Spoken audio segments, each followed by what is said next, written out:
Hello, good morning, good afternoon, and good evening, and welcome to another episode of Mark Talks Football. Today, we are going to be discussing all things Reading Football Club and everything that has been going on in the past week. I made a video on Saturday about Reading and about how we need to get the owners out, and a lot more has just happened today regarding the owner and the protests that could potentially be happening in the future. Not only that, we've got notified that 2 players have left the club and 1 has been potentially leaving the club very soon. We will be sitting down and going through the interview that I did with the BBC Sport yesterday that got released, and we will be going through that. Plus, much more, and the Football Manager Save starts Monday at 6 p.m. We will go through the details of that nearer the end of this. So, let's get into it. The reason why I'm like this at the moment is I have recorded for 2 hours. Then checked the audio, and the audio was fucked. So, I now have to re-record it all because I'm a fucking idiot. I am pissed right now. Like, actually severely pissed right now. It is unreal.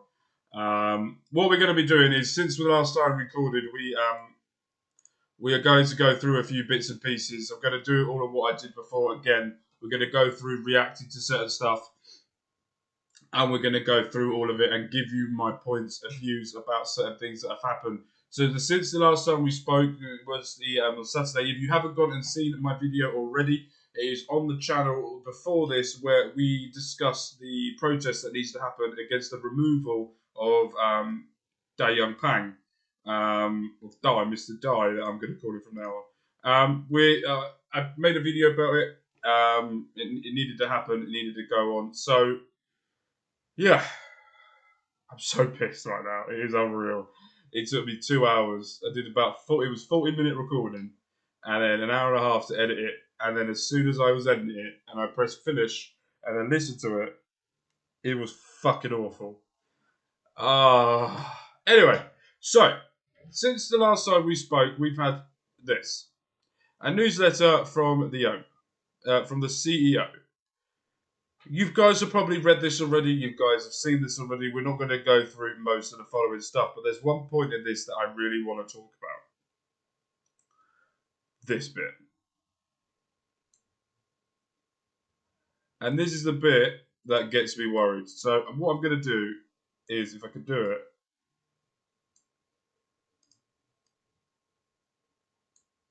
is this. This is what happens when I record live and I have to think while I do it. Right.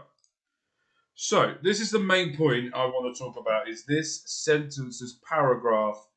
I keep forgetting that this mirrored differently. Anyway, up here, okay? So in this, it says the process to appoint a new manager has been underway for some time now. We fully recognise how important a decision for the club for next season and beyond, and for that reason, the process has been comprehensive and has naturally taken time. It hasn't naturally. We know that you've got a manager in place that you guys didn't do. Mr. Dyke, this is the bit that worries me. Has played and continues to play an active part in the search and appointment of the next manager. Ignore the chair. Can we just not let Bowen do it, please? Just let him get on with what he needs to do. Oh, fuck me. With what he needs to do. He made the decision. We know the decision he was going to make, and you guys are now just ruining it. It is.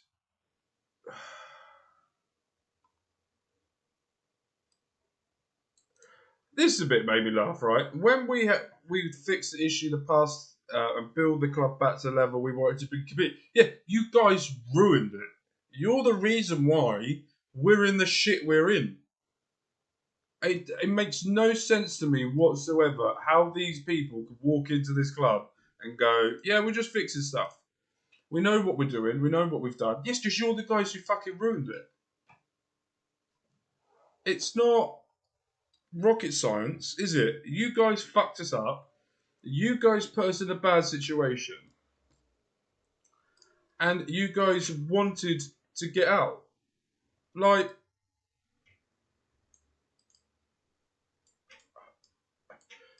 the balls that I have to give them is something else, because you've got to you don't have to respect it, but you've got to respect it, because I think they don't see what they've done wrong. While I was reading all of that, I don't think that they know what they've done wrong. If you haven't seen it already, here is the channel of it here. Here is the video that I got. I need to get Dae Young out. This is, if you don't know this and you haven't done this before, this is the YouTube Studio Creator, where you could go in and upload the videos and put it out there for everyone to see, and give it a good idea and move me more central because it's annoying me. And this is the plea that I had with the club and doing everything. But this is the one video I wanted you guys to see. This is a video I made about 19 days ago. This was about Chris Wilder. This took 2 hours to do.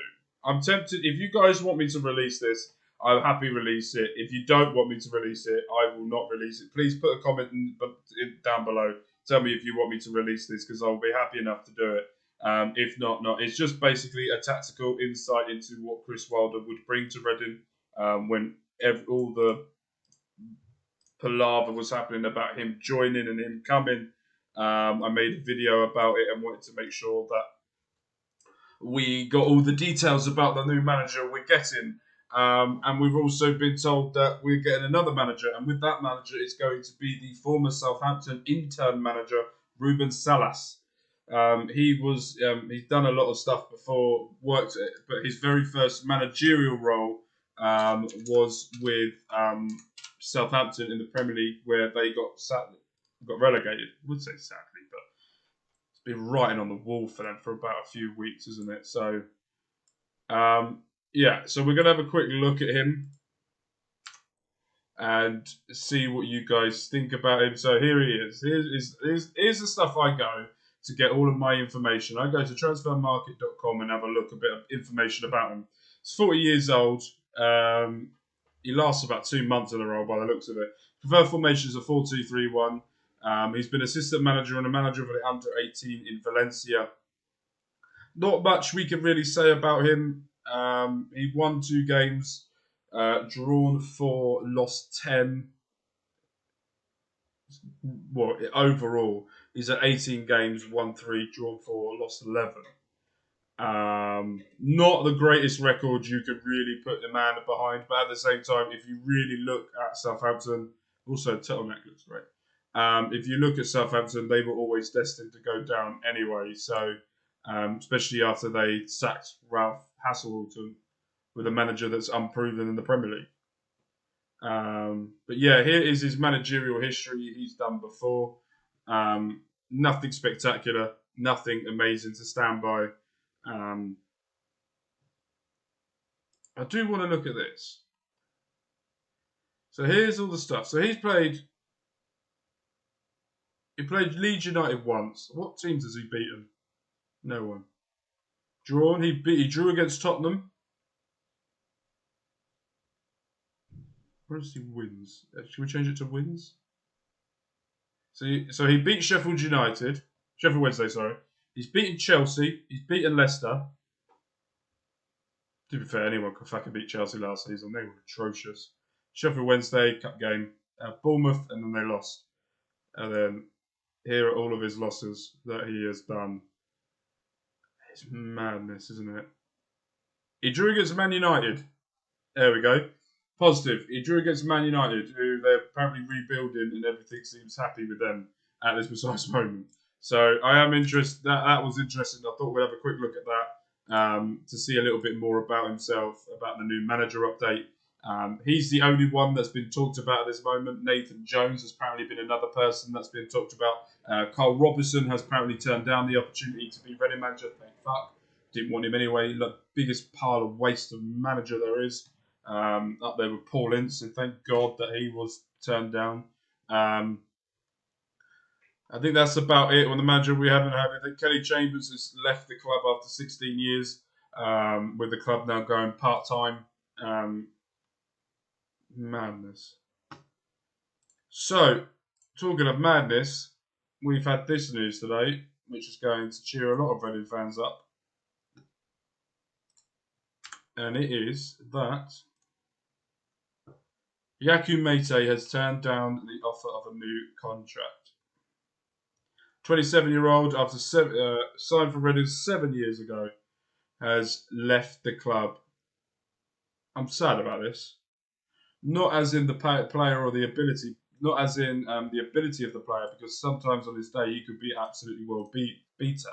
But the thing I'm really unhappy about is he's leaving. One of the nicest human beings you'll ever meet. But there's one thing with Yaku that really annoyed me was his injury history. Just so many injuries during his time here at the Royals that it was becoming a bit ridiculous. The man could never stay fit for a whole season. And we have sold George Puskas to Genoa. No, I don't know her. Hopefully they do. Where he will be going back there after being on loan with them last season for an undisclosed fee. And instalment payments are happening. He won promotion back to Serie A and he will be going there full time. 91 appearances, he got 20 goals. Jesus Christ. He's 27 now. He should be playing better. A lot of potential for him, but never really lived up to that potential, which is sad for him. But he has got a massive future in the way. Right, next up, we are going to be talking about the biggest thing that I've done in a very, very long time. I got a lot of hate for this because when I was doing it, I tweeted out saying, with a picture of Reading, to just get some little fan interaction, to talk to some fans about what's going on and what I'm doing. And then when I posted, I did it. They were like, "Oh, you build it up." No. You lot build it up thinking it was a new manager. I didn't say what it was. You lot got ahead of yourselves. It wasn't me. But what we did, I went there a couple of days ago, where I spoke to the guy from BBC South, BBC Sports South. And basically, we were having a conversation about the owners, and what we're going to do is we're going to sit through, we're going to watch it together, and we're going to have a conversation while this is happening about what we saw, what was happening, what it was like, and the conversations that were going on. And there was a bit that they cut, right, so what I talked about, but we're going to have a listen to this, and then I'll stop at a point where we can talk. Yeah, the problem's there. Let's Oh, things shit. improve for them soon. Hold on. There we go. What happens? See, I've got a new editing software, and it's confusing the hell out of me at this point. Right, let's move on to sport now. As you can see, Lewis is with me, and we'll change at Bournemouth Really nice yesterday. man, by Tonight the we're way. going to focus Really on Reading, nice and man. they've had a really torrid time of it, haven't they? They have, yeah. Just today, the women's manager, Kelly Chambers, has left after 16 years with the club. There's loads of uncertainty around the men's team, following points deductions for breaking financial rules, relegation to League One, and now charges for failing to pay the team's players. Concern is growing among Reading football fans about the club's future. A letter issued last week attempted to reassure supporters about the commitment of club owner. So that letter he's talking about is the one that we read through at the beginning of this. Hay fever is killing me softly. That's the letter he's talking about he's pumping money in and doing stuff, but when in reality the money he's actually pumping in was the money he actually had to pump in anyway. Dayunge, but with no manager in place and the new season just over 6 weeks away now, it's done little to appease fans' worries. I've been a Reading supporter. It's me! Since 1999. I'd sit and watch Grandstand on a Saturday afternoon and think, that name looks familiar, that's where I live. I first started watching Reading in 1958. I came to my first game in 1970. That gentleman that was before was one of the nicest gentlemen I've spoken to. Was really happy. And also the gentleman before and the guy at the end, their father and son. Really nice people. I love this club. Do you have much faith? I came to my first game in 1977. One of them, really nice player. I love this club. Do you have much faith in the current ownership group? I have supported him for so long, thinking he's going to do the right thing. Give him a chance. Do what he needs to do. It's got to a point now I don't want him anymore. I don't want him in the club. I don't want to see his face. I don't want to see anything. I want him out. I want him gone. I want someone else to come in. There was a point where if you don't know TV work or anything like that, they have to ask you the same question about 5 times. and then they will pick which ones they think will suit the scene of what they're doing. At one point in that, he asked me that. I said that he needs to put his ego to one side and get his head out of his own arse and help the club. You can see why that didn't make the final, didn't it? I think the issue that we've got is that since Sir John Radeski sold up, we've been thoroughly mismanaged by a procession of owners who seem to have just come in, and then when things haven't quite worked out, they've just moved on. Is the core at this communication? There's been no communication at all as far as I'm concerned. That letter last week was not written by him, I don't think. It was a PR exercise and it didn't really mean anything. A lot of words that didn't actually say anything. I think any one of the fans... Fun fact, when we were doing this, the people that were working in the club shop were watching. could have written that statement. Andy, your message to your club's owners? I want my family club back. And he needs to either sell or do something spectacular to get us out of this mess. You look at it and you go, you should be upset about it, but now you start laughing because it's become that much of a joke. You just go, yeah, it's another day. Most clubs would be uproar upset, but we're just so used to it at this point, and it's getting ridiculous. A lot of money has been put into the club, hasn't it? But where did that relationship break down? Point deductions, communication. They've not told us what's going on. There seems to be that the owner or whoever it is in charge has told people not to talk. We asked.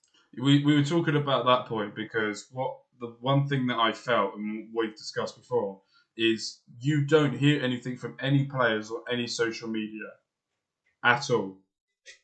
Nada.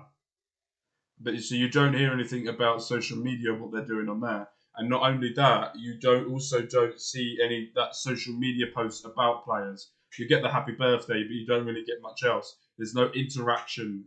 I think Baba was on loan. He was the one who says he's still awake. And then he was the only one who would really interact with fans on Twitter. And then Instagram as well. There wasn't much. I've reached out to a numerous amount of players for them to come on and sit down and have a chat with me. And none of them have responded. None of them. And I don't blame them because they know that I'm not going to beat around the bush. But at the same time, it comes telling when no one at all ever talks. The club, and we put those points to them. We're yet to hear back from them in response to that. What are your concerns about the future for your club? But the club will go out of business. Simple as that. That's the worst thing that could happen. I think the future lies in somebody coming in and buying the club with the finances to put us back. It's like a family to me. It really is, and sort of like having gone through the loss of both my parents, with that. See, this is a very good point. And what you guys understand from me is us lot together are like a family. We will do whatever we can for each other, fight for each other, do everything we can for each other because we love the club that we love. And there's certain people I don't like, I don't get on with, but we all have the same goal. We all have the same thing. As a family, we all want the same result that's going on. We'll get into that later on, but we are a family. You may not like me, you may not respect me, but at the same time, I'm doing something. Where you look at some of you that have abused me online over the past few days because of me, because why is this guy talking? Well, because I had the balls to get in front of a camera and get the conversation going. It's simple as that. I was balls enough to put a YouTube video out to get people started talking. And a couple of hours later, all the groups got together to go and do it. I'm not saying I'm responsible. They were already probably going to do that. But at the same time, you can't hate someone for actually fucking doing something. If you're going to sit behind a keyboard in your mum's basement and sort of fiddle with yourselves during the day and night, but then also have a go at everyone else, do something about it. Simple as that. Family, it's been nice to know that I've had that support there, that I've got people here that I can come and I can talk to. I mean, I know people that have worked for this club for in excess of 25 years. They deserve better. So this is your... I worked at the football club for a long time, and I tell you what,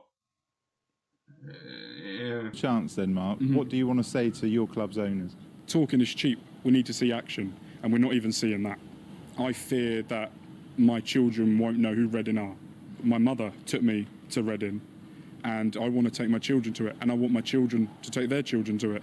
And at this point, with this owner, I don't see that happening. Very sad. This should happen to my club, and it's our club, not theirs. Yeah, the thoughts there of a group of Reading fans. Worth Very noting good they've made statement. repeated attempts to contact the club for a response on the subjects raised, but they've so far declined to comment. Are we surprised by that? Are we surprised at this point that the club are declining to comment on the stuff that we raised? It's becoming a joke. It's becoming a joke.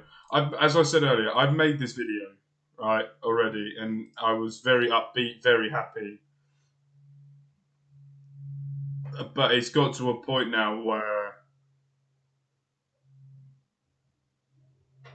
I fear, as I said in that, at the end bit, I said this as well, and I'm going to repeat what I said, which didn't make the final edit.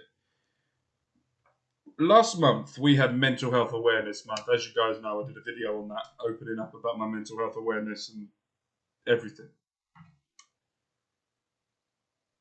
There are people out there that only have football that they can rely on in their life to de-stress for 90 minutes, 2 hours of their lives. They could go out of their day and just become a different person of not what their life is doing to them right now. Football is a release for people. Men's suicide is going up more and more every year because people don't want to talk, or things are getting in their way, or things are happening to them that they're unable to deal with.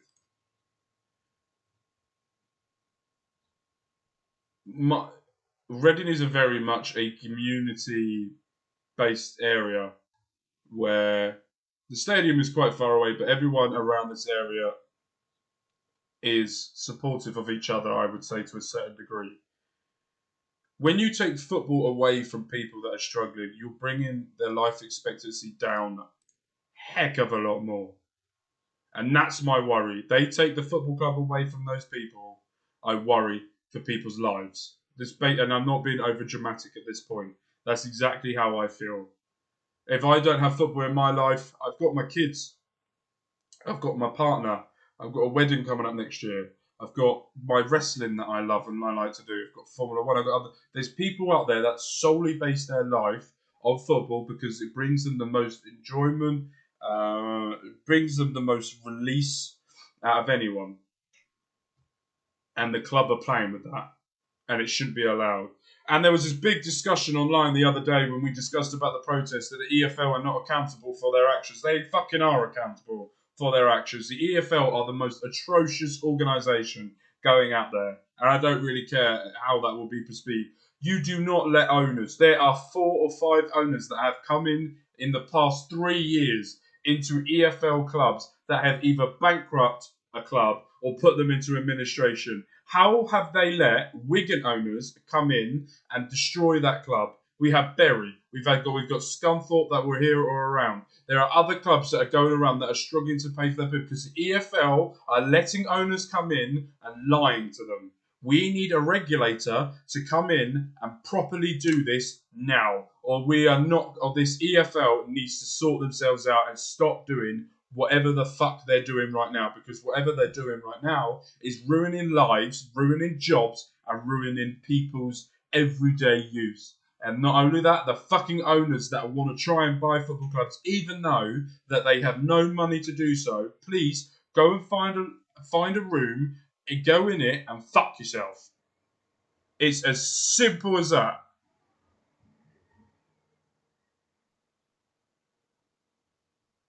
You cannot be playing with people's lives. You cannot be playing with people's jobs. It is fundamentally wrong. Please, for the love of God, get a fucking heart, sort yourself out, and sort whatever the fuck is going on out, and do it now. I need the EFL to stop putting points deductions on fucking teams that don't deserve points deductions, and it's not the fans getting punished for this. Why don't you fine the owners? Why don't you suspend owners? Why don't you personally sort the owner out instead of doing it to the club? Us fans didn't put the fucking points deductions or spend the money, did we? We turn up every single week. We put fucking shit tons of money into the clubs. Money that people are barely able to make. And you're ruining it for the fans because of your incompetence. It's as simple as that. It's not difficult. You are a multi-billion-pound league. Millions upon millions. You want more money from the Premier League because you guys don't know what the fuck you're doing. If you sorted yourselves out and got a little bit more as well as money, every league will be competitive and stable for every club. But because you haven't got a fucking clue what you're doing, you're ruining lives for fans. It's as simple as that. I did think I would go on a rant there, but I did. Anyway, back to this. According to multiple sources, Watford have activated the release clause for Tom Ince, which is £50,000. He wouldn't sign a new contract unless there was a relegation release clause, which there was, same with Naby Sarr as well. And Watford apparently doing it and negotiating others. Apparently Norwich are interested as well, and Preston, I think another club. Watford apparently offering double or triple the money he is on right now, and he is offering a 3-year deal for a 31-year-old.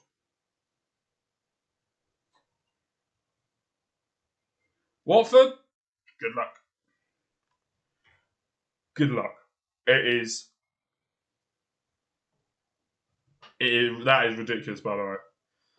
We're still not allowed to sign anyone. We're still not allowed to do anything until the 1st of July. I don't think we'll hear of another manager until the 1st of July. That's my prediction, because that's apparently when the EFL let us loose again, and that's where I think things will start happening. Yeah. So, next up on the agenda, we have got the fan-led group that is going after the owner. Sell before we die. As I said, the groups that are together with this is Star, Club 1871, Proud Royals, Elm Park Royals, Tilehurst End have all come together to create this website and what they're doing to change the football club moving forward.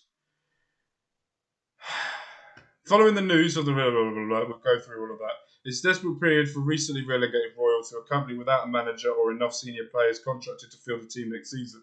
With pre-season started due in a matter of weeks, a fan group collective is now calling for Youngie Dye to sell the club with any more damages to be done.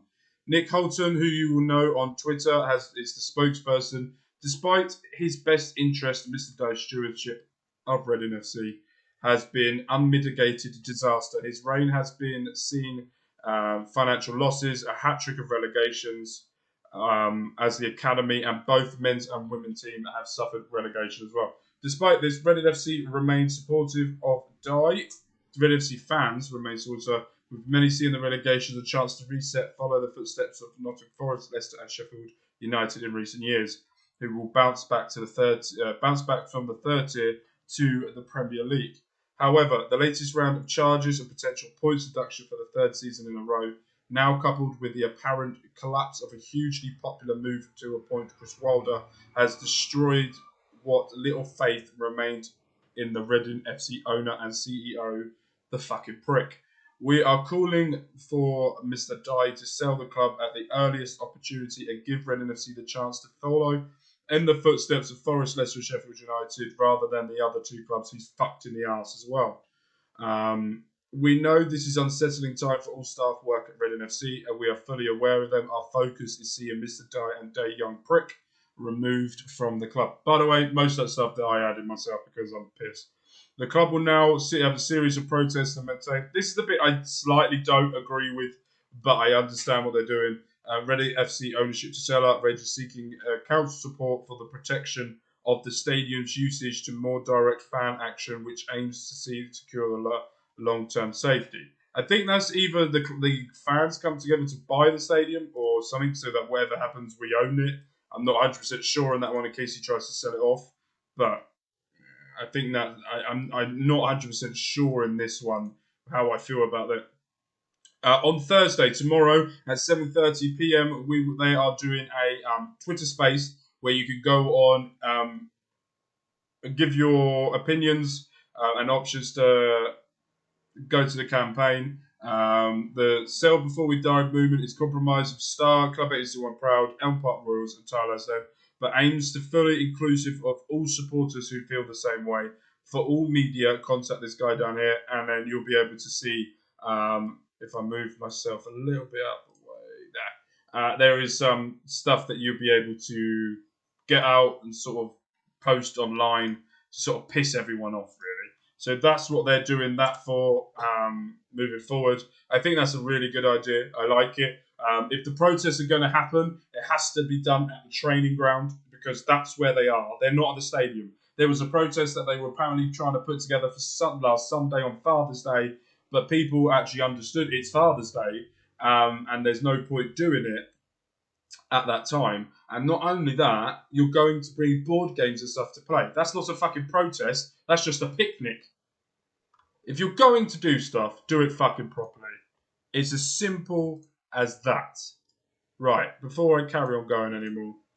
Right, last but no means least, we are getting in to the Football Manager save that we will be doing on this channel very, very soon. So, let me just get this all set up for you. And here we go. So, here are the rules for the Football Manager save that we will be doing it.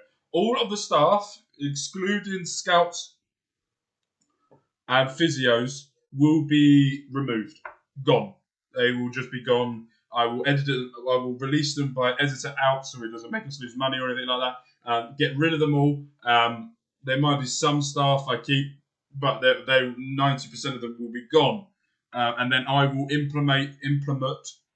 bring in, fucking better way of doing it, my own staff. So my staff will be players that or people that are currently at the club that are working there, or people I want to bring in. There's a few I want to bring in just for the laughs. And we're going to do it as real life as well, to a certain extent. There's only a certain amount that I can have the patience with to do it.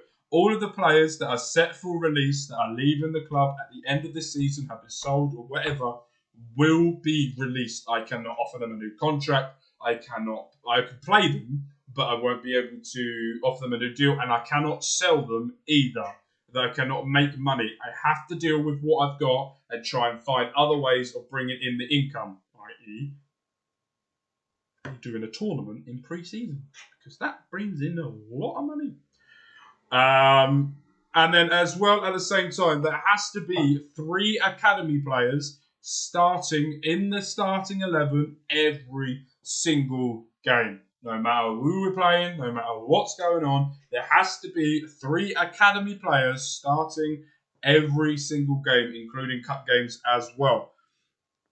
After the first season, Mark Bowen will be put in charge of the under-18 transfers and the under-21 transfers. I can't sign them. If I sign under-18 players or under-21 players, they have to go straight into the first 2. Where if Mark Bowen does it, they will go straight into the under-18 squad and the under-21s to the future, and maybe joining the first team in the future. So that is how we're doing it. That's currently how it's done, mostly in real life at the moment. So that's how we're doing it.